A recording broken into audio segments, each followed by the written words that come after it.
Hey friends, I'm out here in my own backyard today because I wanted to show you my garden. It's a lot smaller than our school garden. But I don't know about you, but I've been spending a lot more time in the yard, and I've been noticing some things. I've been noticing a lot of what shares the yard with me, and I wanted to show you a little bit about that. There goes a truck. So first let's look and see what I've been growing. So right here, got a big strawberry patch. Super excited about that. Got some chives that we like, that I like. They're not blooming yet. Got some lettuce here, but look at this. Look at these holes in the lettuce. What do you think is going on right there? They almost look like little bites are being taken out of there. And we've got some herbs over here. Brussels sprouts. Same thing going on. Little holes. Who's doing that? Over here, got some really tall carrots going on. And some beets. And some delicious spinach. All right, so now I think I'm gonna walk around the rest of the yard and look a little bit closer at the plants, see if I can find what's living in there.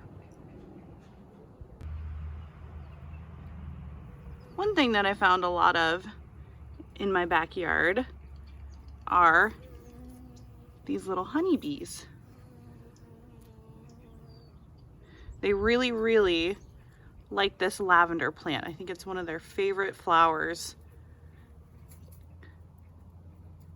This one you can actually see the pollen attached to her legs. And I just say her because I just learned that all these little worker bees are actually all female. So they're gonna collect this pollen and then head back to the hive. And a lot of you already know how important bees are. We wouldn't have a lot of the food we like to eat without them because they pollinate and make fruit. They make the trees and the plants make their fruit. And another thing they do is they go back and they turn that pollen into honey, which is another food that I really like. So they're pretty cool.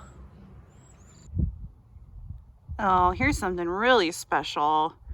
We used to find these out on the playground sometimes. It's a little ladybug. What's cool about these is they're something you really want to find in your garden because they'll eat aphids, which can eat your plants that you want to eat.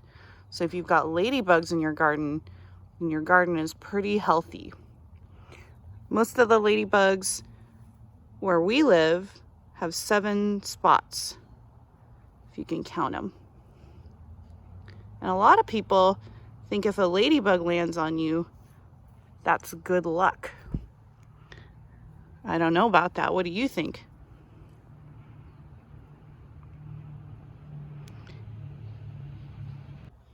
And another little ladybug. This one's crawling on the tops of my carrots.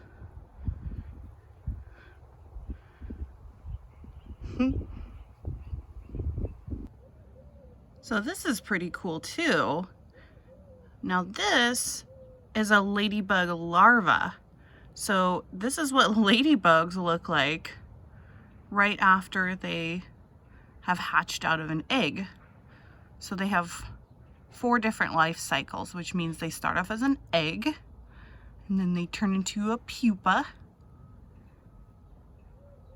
and then they start off as an egg, and then they hatch out and they're a larva, like this, and then they turn into a pupa, and then their shells harden, and they look like the ladybugs that we're used to seeing. Kind of like the cycle of a monarch butterfly, which we got to have those in our class at the beginning of the year, if you remember. And that was really fun. So that's what that looks like. Now here's one of my most favorite things to find out in my garden, even though really they're considered a pest to a lot of gardeners because these snails love to eat all those delicious veggies that you plant in the garden. Right now it's pretty warm outside, so this snail is in the shade. It's somewhere cool. He's hiding out, but when they really come out is later in the evening when it cools off, and then you'll see them.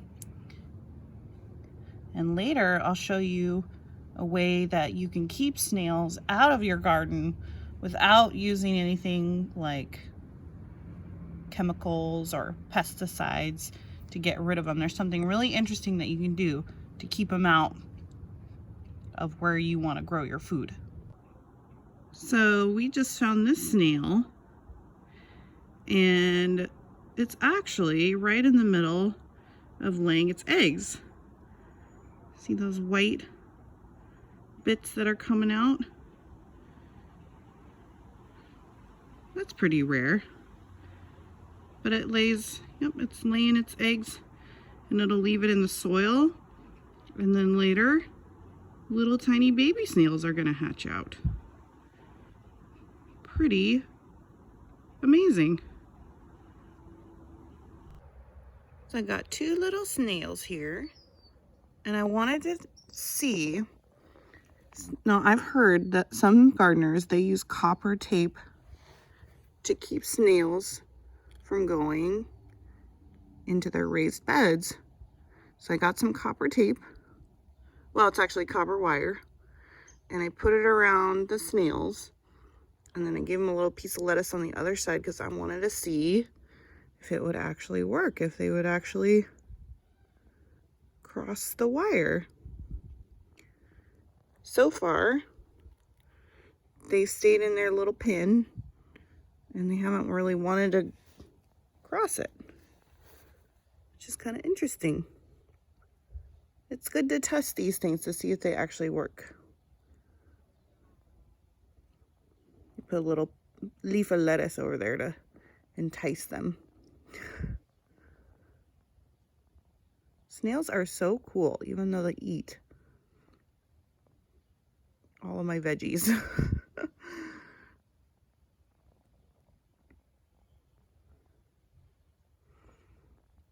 Well, I'll let you know if it doesn't work, but so far it's working. Pretty cool.